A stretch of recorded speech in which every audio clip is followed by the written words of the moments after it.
ব্যাপার অভিজিৎ, খুব অস্থির দেখাচ্ছে, কি হয়েছে? আরে ভাই, ওই একটা ভিডিও কল আসবে, তার জন্যই ওয়েট করছি। Video call? এর আগে তোমাকে কখনো ভিডিও কলে কথা বলতে দেখিনি। কোনো বিশেষ ব্যাপার কি? আরে ভাই, তুমিও না প্রত্যেকবারই। আরে তেমন কিছু নয়। আরে আমাদের কেতনবাবু ছিলেন না, ওই ক্রাইম ব্রাঞ্চের। হ্যাঁ হ্যাঁ, কেতনবাবু, মনে পড়েছে। আরে উনি বললেন যে 12:30টার সময় আমার সঙ্গে ভিডিও চ্যাট করতে চান, আমায় সারপ্রাইজ দেবেন, সেই জন্যই ওয়েট করছি। ও,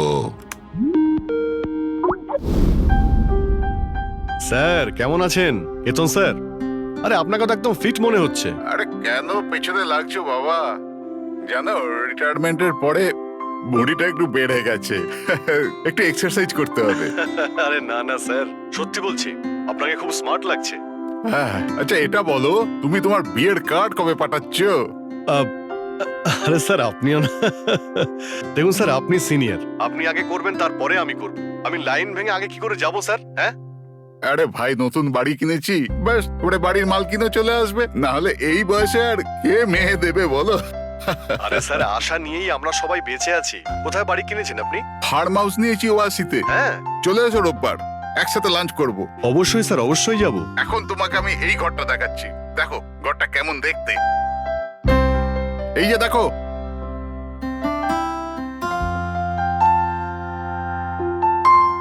এবার আমি তোমাকে দেখাবো আমার স্টাডি রুম।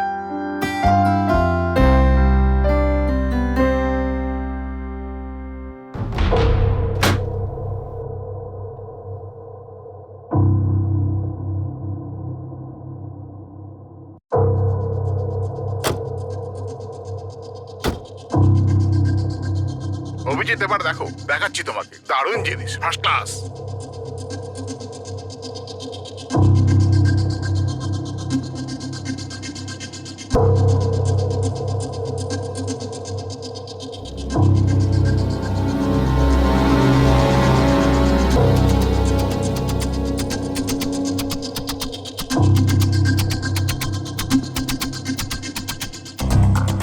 দেখলে অভিজিৎ, এটা হলো আমার স্টাডি রুম। স্যার খুব ভালো হয়েছে, খুব ভালো।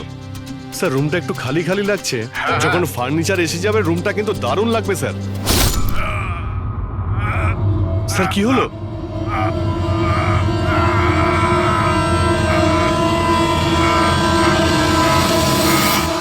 ও নো স্যার! কি আরে হয়েছে? ভাই, স্যারকে কেউ ছুরি মেরে দিয়েছে। ছুরি মেরে দিয়েছে? কোথায়? কে মেরেছে ছুরি? বুঝতে পারছি না। কিন্তু তুমি তো ভিডিও চ্যাট করছিলে ওর সাথে, না? হ্যাক করছিলাম, কিন্তু হঠাৎ করে এই ছুরি কোথা থেকে এলো আর কিভাবে ওনার লাগলো কিছুই বুঝতে পারলাম না। কি?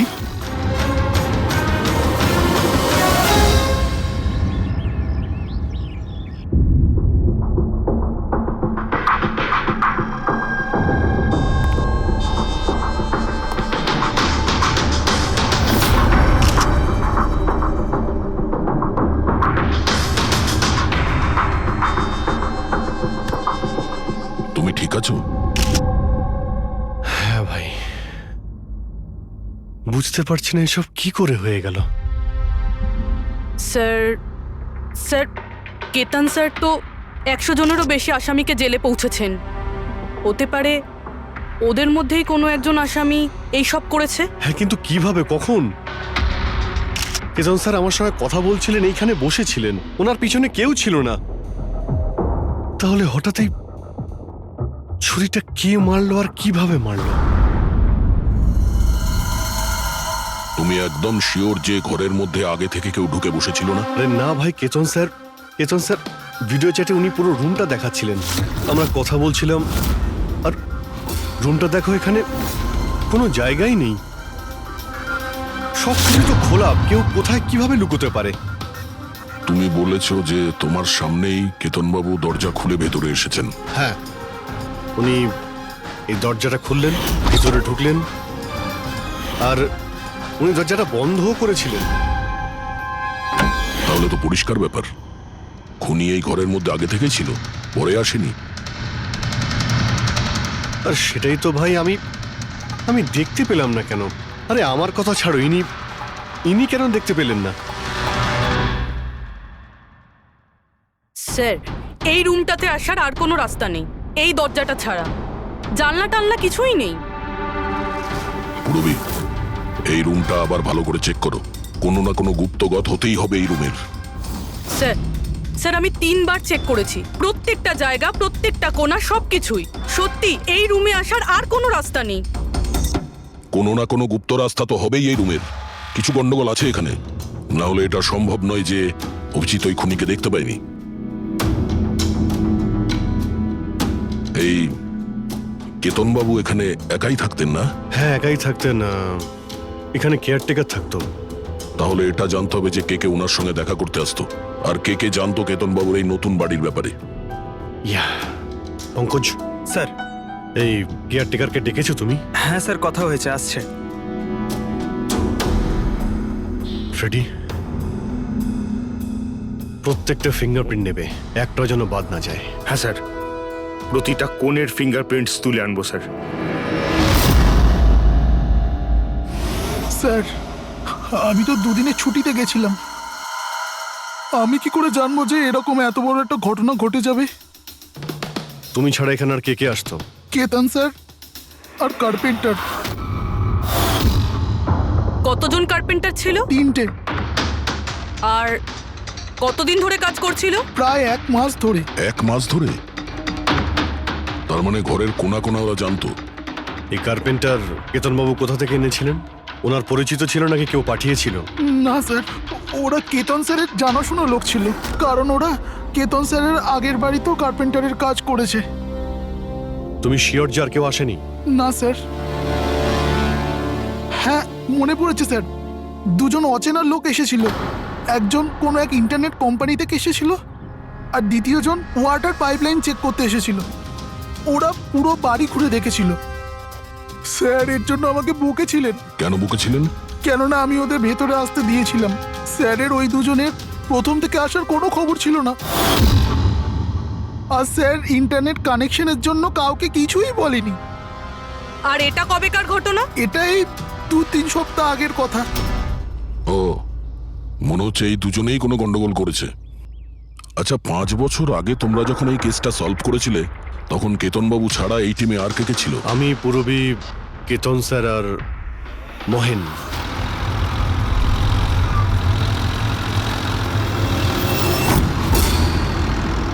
ওই মহিলার প্রাণের ঝুঁকি আছে, আর ওইখানে আশেপাশেই আছে। হ্যাঁ স্যার, তাড়াতাড়ি পৌঁছে যাব। আর 15 মিনিট লাগবে ওই ওয়ার হাউস, আমরা এসেই গেছি।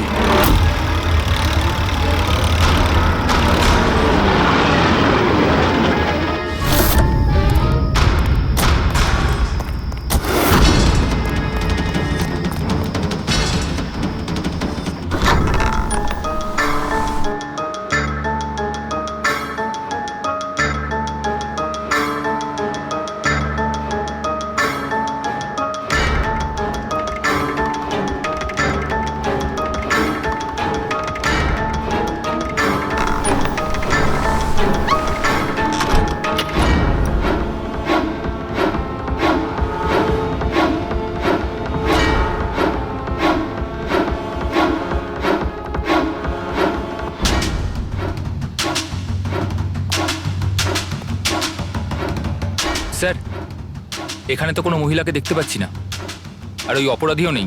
ওটা কোনো মিথ্যে কল ছিল না তো? কোনো কারণ তো হবেই যে কেউ আমাদের ফোন করে এখানে ডাকলো, আর সেই কারণ এই আশেপাশেই আছে।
স্যার স্যার বিনোদ, হ্যাঁ স্যারকে কেউ ছুরি মেরেছে। Sir sir oh no oh no, he is dead. তুমি দরজাটা দেখো, দরজা দেখো তাড়াতাড়ি। আরে দরজা তো ভেতর থেকে বন্ধ, তার মানে খুনি ঘরের ভেতরেই কোথাও আছে। ওদিকে দেখো, তুমি ভেতরটা দেখো, হ্যাঁ, তাড়াতাড়ি যাও। দেখছি।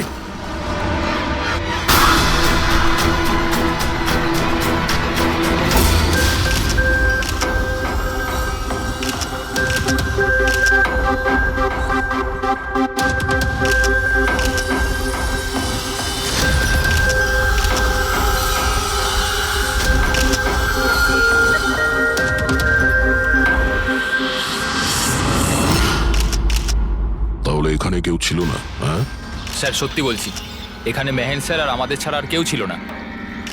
বুঝতেই পারছি না যে খুনটা করলো কি। আচ্ছা আপনারা এখানে এসেছিলেন কেন? স্যার একজন মহিলা ফোন করেছিলেন যে ওনার প্রাণ বিপদে আছে, ওনাকে বাঁচাতেই আমরা এখানে এসেছিলাম। কিন্তু এখানে তো কোনো মহিলা ছিলই না, আর ফোনটাও একটা প্রাইভেট নম্বর থেকে করা হয়েছিল। আচ্ছা, এগুলো একটা ষড়যন্ত্র, প্ল্যান করে করা ষড়যন্ত্র। স্যার এই যে এখানকার ওয়াচম্যান স্যার। তুমি গোডাউন কটায় বন্ধ করেছিলে? স্যার রাত 10টার সময়। সেই সময় এখানে কেউ ছিল? না স্যার, ভালো করে চেক করেছিলাম, কেউ ছিল না। আপনারা এই রুমের দরজাটা খোলা রাখেননি তো ভেতরে আসার পরে? না, ভেতরে ঢুকতেই আমরা সবার আগে দরজাটা ভেতর থেকে বন্ধ করে দিয়েছিলাম। স্যার খুন হওয়ার পরেও আমরা দরজা চেক করেছিলাম, ভেতর থেকে বন্ধই ছিল। খুনি আগে থেকেই ভিতরে ছিল, কেতন স্যারের বাড়ির মতো। একটাই দরজা যেটা বন্ধ ছিল, আর কোনো জানালা নেই। তাহলে খুনি গেল কোথায়? স্যার আবারও একজন এমন অফিসারের খুন হয়েছে যাকে আমরা চিনি। আমার মনে হচ্ছে খুনিকে আমি চিনি। অভিজিৎ, তুমি কি করে খুনিকে চিনবে? তুমি তো দেখোইনি খুনিকে। পার বুঝে গেছি স্যার, আপনি কার দিকে ইঙ্গিত করছেন।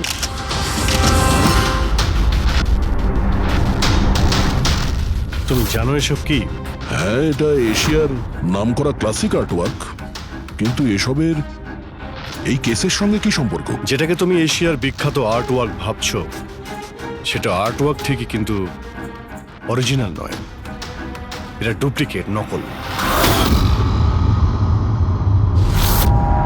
এগুলো নকল, কিন্তু দেখতে তো একদম। দেখতে একদম আসল, অথচ এটা নকল। কিন্তু এই আর্টওয়ার্কের এই দুটো মার্ডারের সঙ্গে কি সম্পর্ক? এটা 5 বছর আগের কথা দয়া। তোমার এটা মনে আছে, তুমি আর এসিপি স্যার ডেপুটেশনের জন্য দিল্লি গিয়েছিলে? সেই সময় কিছুদিনের জন্য আমি আর পুরবী একটা কেসে ক্রাইম ব্রাঞ্চের হয়ে কাজ করেছিলাম। হ্যাঁ হ্যাঁ হ্যাঁ, কিছু কিছু মনে পড়ছে। এটা সেই কেস না যাতে কেউ নকল আর্টওয়ার্ক বানিয়ে সেটাকে বেশি দামে বেচার চেষ্টা করছিল? কারেক্ট, এই আর্টওয়ার্ক সেই বানিয়েছে, মিখেল। ওর নাম মিখেল।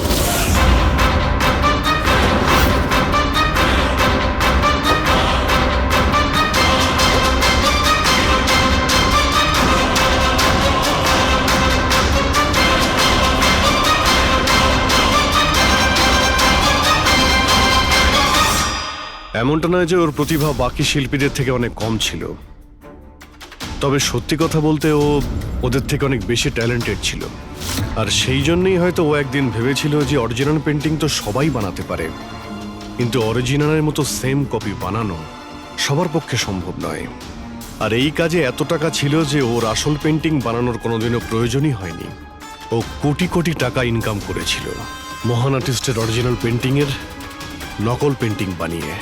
আর ওর কাজ এতটাই ভালো ছিল যে কেউ বলতে পারতো না যে পেন্টিংটা আসল না নকল। অনেকবার তো 30-40 বছরের আগের ক্যানভাসের পেন্টিং করেছে ও, অথচ সেটা কারো পক্ষে ধরাই সম্ভব ছিল না।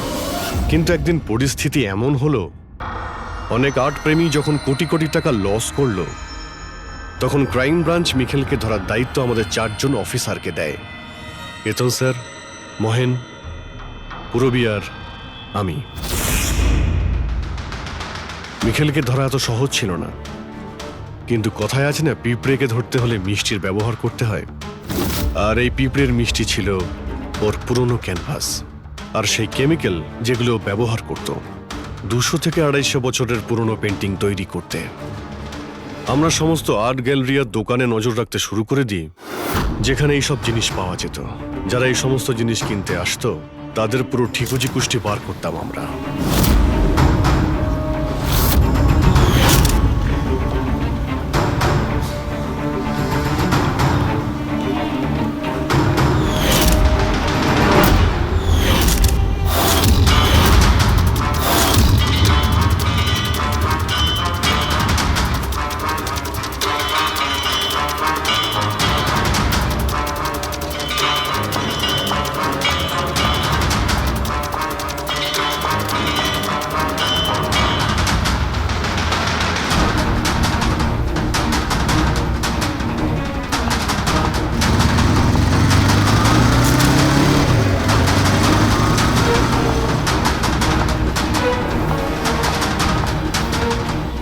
এই যতগুলো ছবি পাঠাচ্ছি প্রত্যেকের ডিটেলস আমার লাগবে।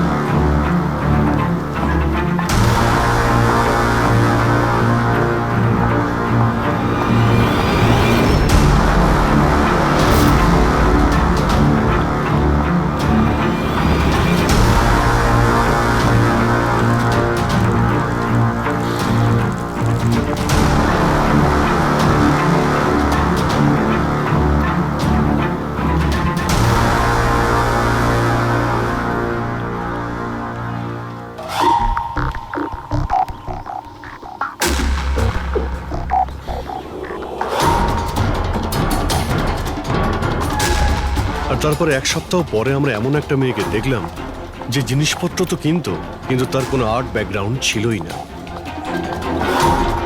নিশ্চয়ই কোনো গন্ডগোল আছে স্যার। এই মেয়েটা ব্যাংকে কাজ করে, এর এই জিনিসগুলো কেন প্রয়োজন পড়ে, তাও আবার প্রত্যেক দ্বিতীয় দিন? হ্যাঁ স্যার, এই মেয়েটার প্রবলেম তো আছে মনে হচ্ছে।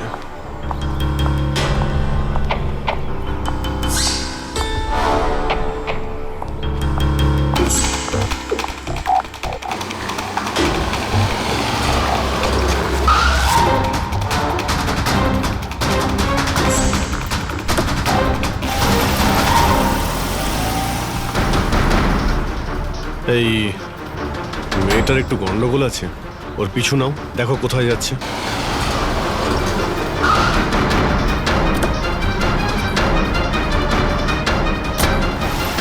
স্যার আমি ওকে 3 দিন ধরে ফলো করেছি, কিন্তু কিছু জানতে পারিনি। কারণ ও এই সমস্ত জিনিস নিয়ে ওর বাড়ি চলে যেত, কিন্তু 4র্থ দিন ও অন্য কোথাও গেল।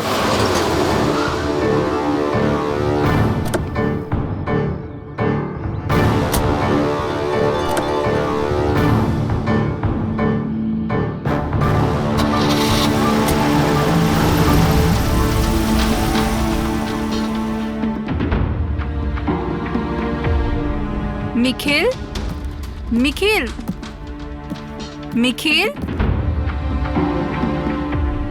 নিখিলও না, এখনো লাঞ্চটাও করেনি।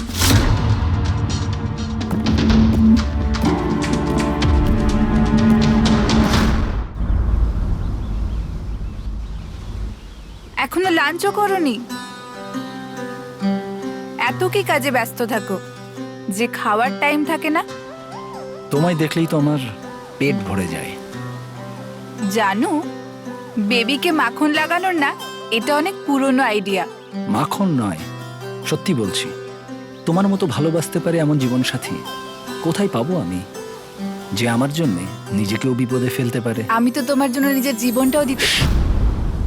খবরদার, এরকম কথা যদি আরেকবার তুমি বলেছ, যদি তোমার কিছু হয়ে যায় না, আমি এই দুনিয়াটাকে আগুন লাগিয়ে দেবো। এত ভালোবাসো আমায়? নিজের থেকেও বেশি। যদি আমি কিছু চাই, তুমি আমায় দেবে? আমি জানি তুমি আমার থেকে কি চাইবে, যে আমি কেন সবকিছু ছেড়ে দিচ্ছি না। জানোই যখন, তাহলে তুমি কেন ছেড়ে দাও না?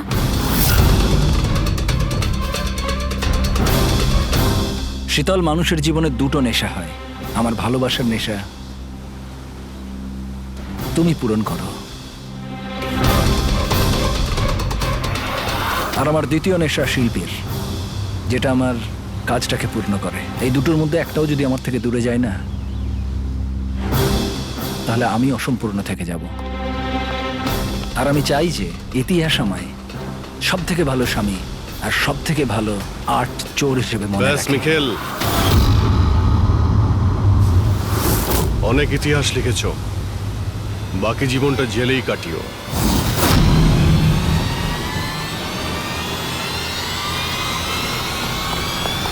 Mikheil,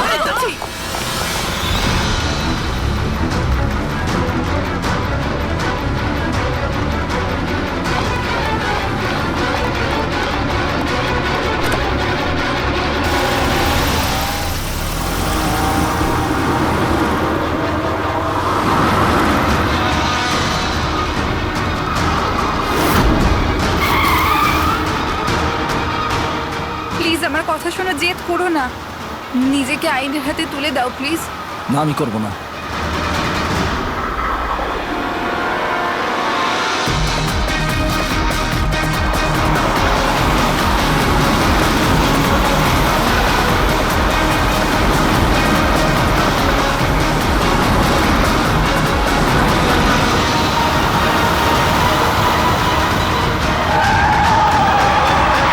Nikhil!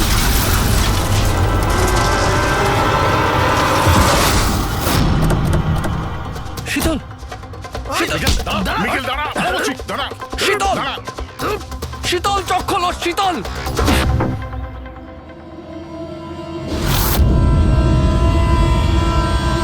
She is dead, sir. তোমাদের জন্য আমার শীতল আমাকে ছেড়ে চলে গেল। ছাড়বো না আমি তোমাদের। তোমার স্ত্রীর মৃত্যুর জন্য আমরা দুঃখিত, কিন্তু তার জন্য দায়ী আমরা নই, তুমি। না তুমি অপরাধের রাস্তায় হাঁটতে, আর না তোমার পাপের শাস্তি তোমার স্ত্রীকে ভোগ করতে হতো। কাজের শাস্তি কে পাবে এটা ভবিষ্যৎ বলবে। ওর 5 বছরের শাস্তি তো এতদিন শেষ হয়ে গেছে, কিন্তু ওর স্ত্রীর মৃত্যুর প্রতিশোধের আগুন হয়তো ওর মনের ভিতরে এখনো জ্বলছে। মানে কেতনবাবু আর মেহেনের পরে ওর টার্গেট এখন পুরবি আর তোমার উপর। কারেক্ট। কিন্তু স্যার, ও এসব করছেটা কি করে? কারণ নজরে পড়ছে না কেন? এবার এই রহস্যের পর্দা তো মিখেলই তুলতে পারবে।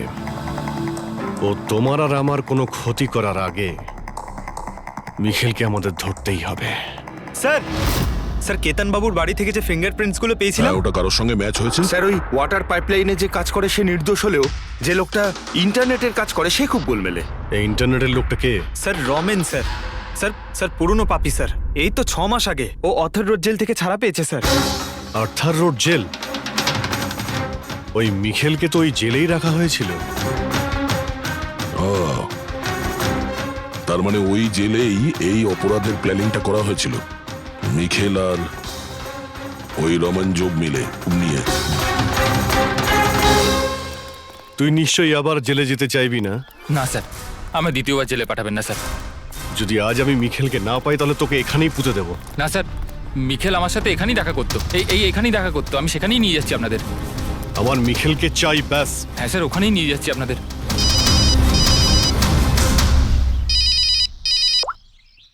হ্যাঁ শান্তি। কি? বাবা শরীর খারাপ করছে?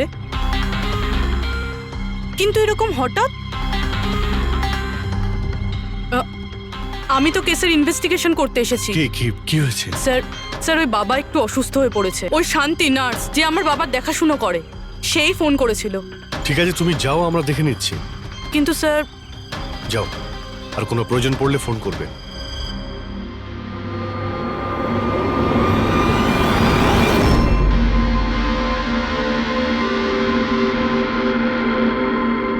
কি হলো স্যার? ফ্রেডি, আমি এটা ভাবছি যে আমাদের এই সিআইডির কেরিয়ারে আমরা অনেকেই ক্লোজ রুম মার্ডার সমাধান করেছি, কিন্তু তাদের মধ্যে একটা কেসও এরকম ছিল না। হ্যাঁ স্যার, এর আগেও এরকম ঘর বন্ধ থাকার কেস এসেছিল। কোথাও না কোথাও তো গোপন রাস্তা খুঁজে পাওয়াই যেত খুনির আসার এবং যাওয়ার জন্য। হ্যাঁ, হয়তো রুমের মধ্যে কোনো গুপ্ত পথ থাকে, না হলে রুমের মধ্যে কোনো রাস্তা বানানো হয় খুন করার জন্য। কিন্তু এখানে না তো কোনো গুপ্ত রাস্তা আছে, না রুমের মধ্যে কোনো গন্ডগোল করা হয়েছে, না। আর এই খুনি এমন যাকে দেখাই যাচ্ছে না। স্যার, আমার তো ভেবেই কিরকম মাথাটা ঘোরা শুরু হয়ে গেছে। খুনিকে দেখা যাচ্ছে না কেন? অনেক বছর আগে আমি একটা সিনেমা দেখেছিলাম যেখানে হিরো একটা গ্যাজেট লাগিয়ে অদৃশ্য হয়ে যেত, কিন্তু ওটা তো সিনেমা ছিল না স্যার। হ্যাঁ, ওটা তো সিনেমা ছিল, কিন্তু এটা তো বাস্তব জীবন। স্যার, কি ভাবছেন আপনি?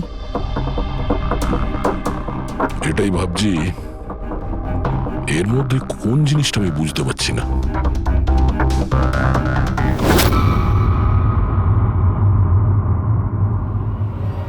ও মাই গড, তার মানে এই ব্যাপার।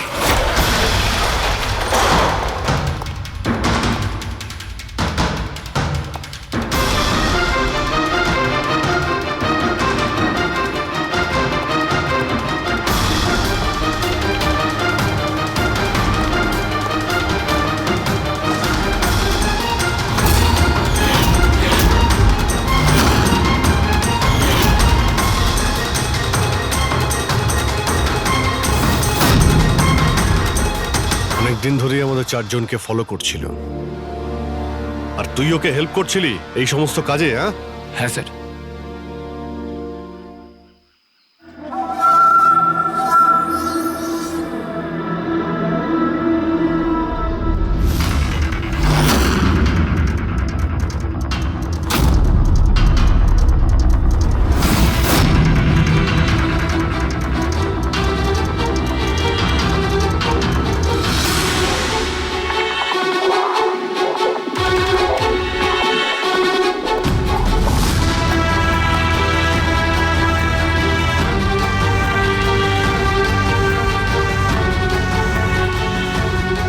কিন্তু এই ওয়ালপেপার, ফার্নিচার, এসবের ছবি কেন নিয়েছিলি? হ্যাঁ, ওই মিখেল যেমন যেমন বলেছিল আমি সেরামই ছবি নিয়েছিলাম স্যার।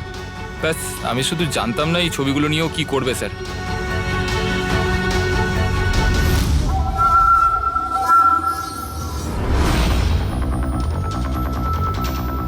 তাহলে কি এই ছবির মধ্যেই লুকিয়ে রয়েছে খুনের রহস্য?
হ্যালো, কেমন আছো অভিজিৎ বাবু?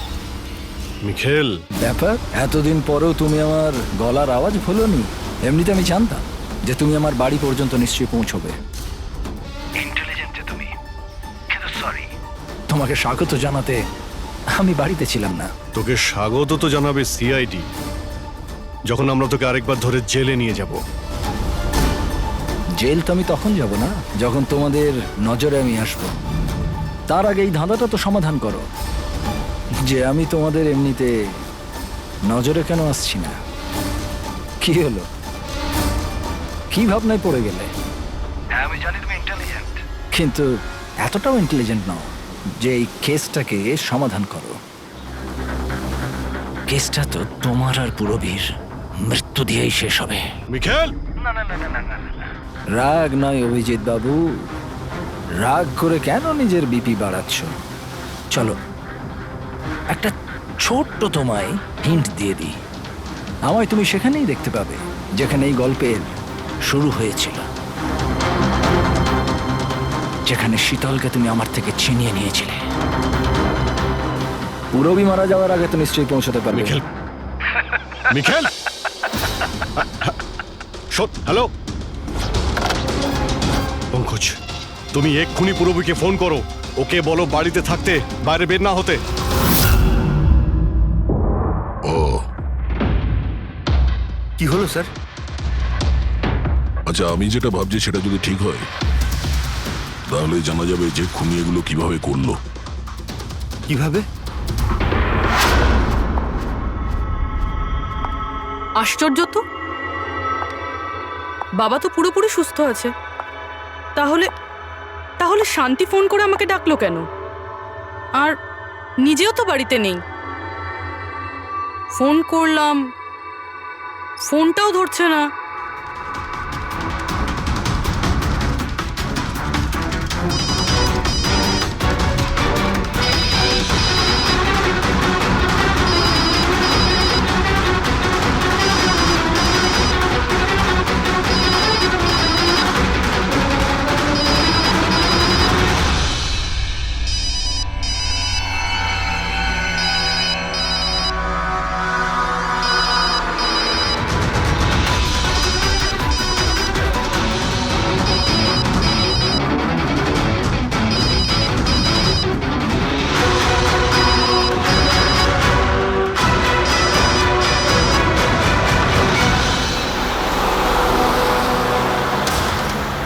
স্যার এই পুরবি তো ফোনই তুলছে না। কি ফোন তুলছে না? কোনো প্রবলেম নেই তো? স্যার মিখেল ওর কাছে পৌঁছে যায়নি তো? হতে পারে ওই যে ফোনটা এসেছিল ওর বাড়ি থেকে ওর বাবার শরীর খারাপের ব্যাপারে, হতে পারে ফোনটা মিখেলই করেছিল। স্যার পুরবির কিছু হবে না তো? আশা করছি আমরা সময় মতো পৌঁছে যাব। যদি পুরবীর কিছু হয় তাহলে না,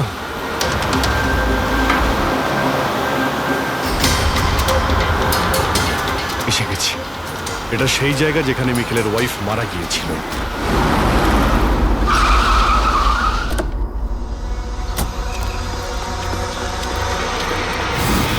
পুরবী!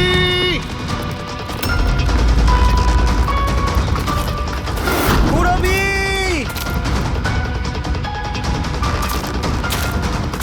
পুরবী! পুরবি! ওই দিকটা দেখো। পুরবি! পুরবি!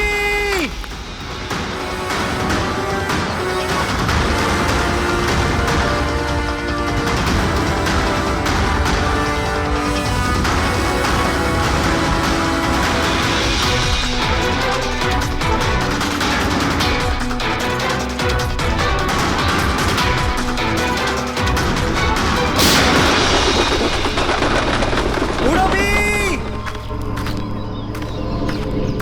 পুরবি!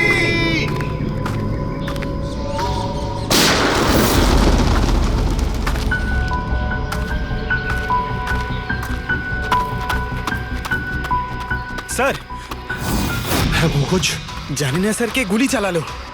পুরবীকে পেলে? পুরবি ওখানে স্যার।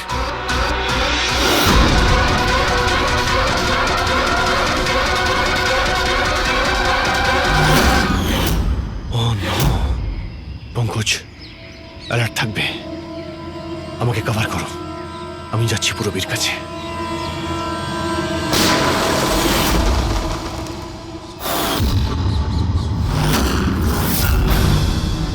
ভয় পেও না অভিজিৎ, এখনো ও মরেনি। কিন্তু যদি ওর কাছে যাওয়ার চেষ্টা করো তাহলে আমার আঙুল ট্রিগারের ওপর আছে, আর গুলিটা তো তোমার থেকে তাড়াতাড়ি পৌঁছবে। মিখেল, গুলি চালিও না। দেখো, তুমি প্রতিশোধ নিতে চাও তো? দেখো আমি এসে গেছি, তুমি পুরবীকে যেতে দাও। খবরদার, কোনো চালাকি নয় অভিজিৎ, কারণ তুমি আমাকে দেখতে পাবে না, কিন্তু আমি তোমায় ভালো করে দেখতে পাবো।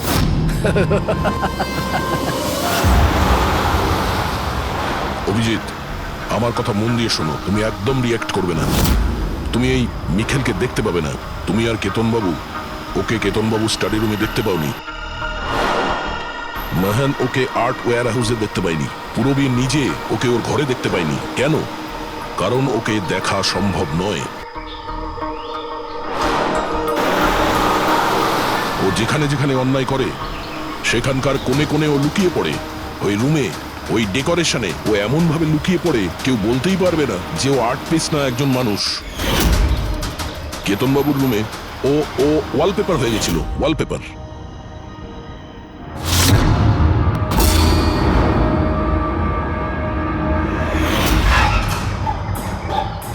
আর মেহানের ওই ওয়্যার হাউসে ও ও পোর্ট্রেট হয়ে গেছিল।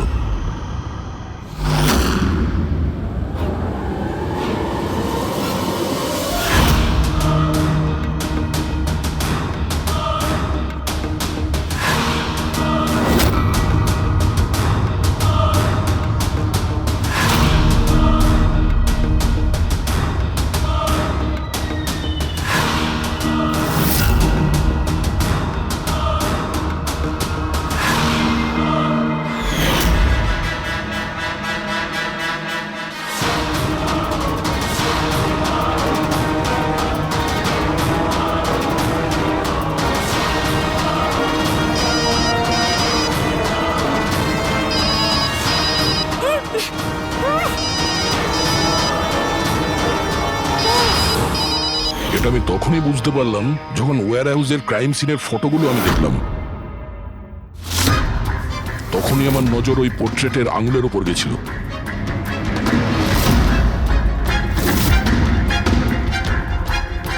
ও পোর্ট্রেট ছিল না, ওই মিখেল ছিল, মিখেল। ওকে দয়া, পঙ্কজ সাবধানে, পঙ্কজ সাবধানে, জঙ্গলে লুকিয়ে আছে। পঙ্কজ, তুমি এখানেই থাকো, রবির দিকে নজর রাখবে। মিখেল, আমরা কিছুই করব না, আমরা এখান থেকে চলে যাচ্ছি। তবে তুমি রবিকে ছেড়ে দাও প্লিজ।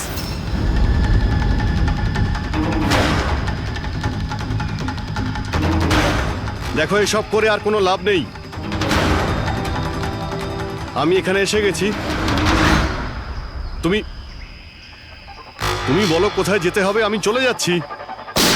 বাস, আগে এগোবে না অভিজিৎ, আমার সাথে গেম খেলা বন্ধ করো। ঠিক আছে, ঠিক আছে, গুলি চালিয়ে কোনো লাভ নেই, আমরা এখান থেকে চলে যাচ্ছি।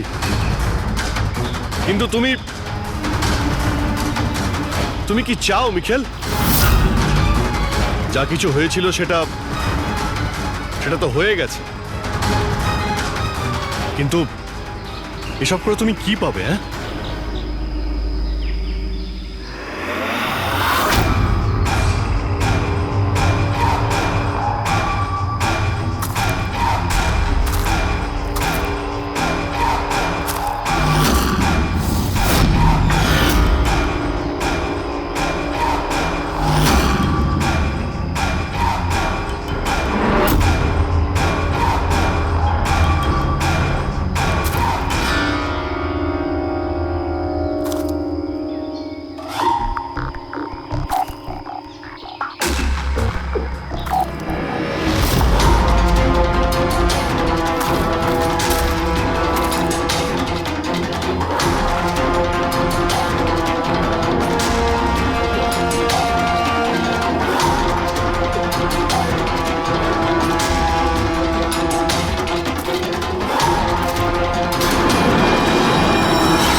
আমার শীতলকে তুই আমার থেকে নিয়েছিলি, আমি তোকে ছাড়বো না। আমার শীতলকে দূরে করেছিলি।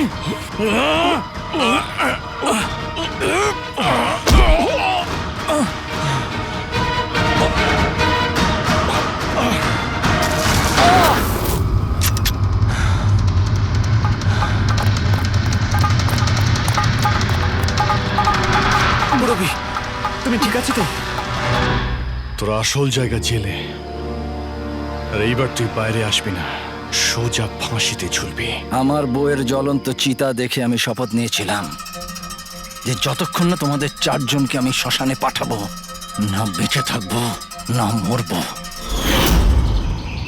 দুজন তো গেল, এখন তোমরা দুজন বেঁচে। তোমাদের আইনকে বলো যেন শক্ত থেকে শক্ত জেল বানাই, কারণ এবার কোনো জেলই তোমাকে আমার থেকে বাঁচাতে পারবে না। ঠিক আছে, চলো নিয়ে যাও একে। চল চল।